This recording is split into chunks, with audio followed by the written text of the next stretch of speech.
I don't think that autistic people struggle with work.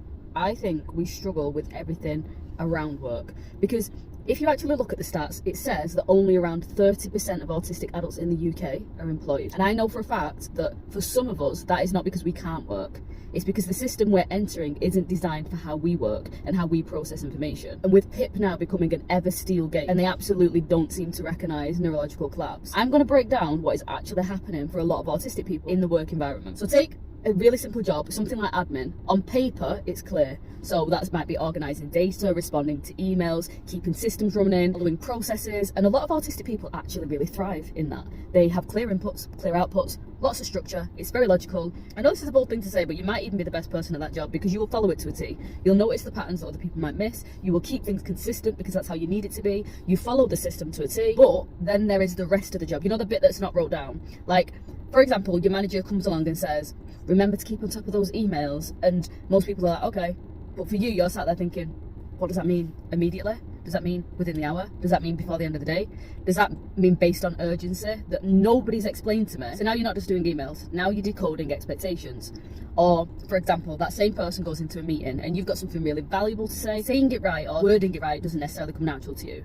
Even though for you probably feel like you're saying it really clear, but you often feel like maybe I end up offending people. So instead, you go into that meeting thinking, when is the right moment to speak? How do I not interrupt what somebody's saying? How do I know when they've ended and when it's the correct time to interject? How do I say it directly without being taken the wrong way? So then you either hold it in, or you don't, you say it and then you get labelled as too blunt. And then another layer of the work environment is the inconsistency.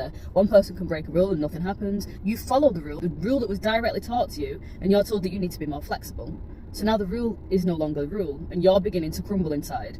It's actually social. And another element of social is your boss might tell you that if you work really hard, you will get rewarded for that. You will move up the chain.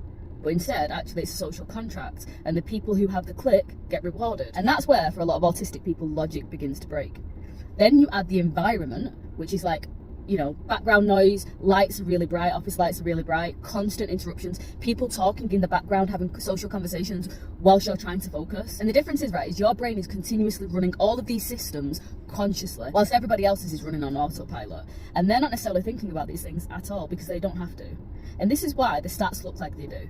It's not because as autistic people we can't work, it's that working in environments that add invisible labour that isn't actually labour, and I understand that to other people, but it is labour to you. And then what I tend to see happen is that they start off really strong because the tasks themselves make sense, but slowly it erodes because of the decoding, because of the high level of masking, because of the inconsistency, because of the sensory load. It all starts to build up until your system just completely collapses. And that's how we end up in neurological collapse, or one of the reasons why we end up in neurological collapse. And everybody around you cannot comprehend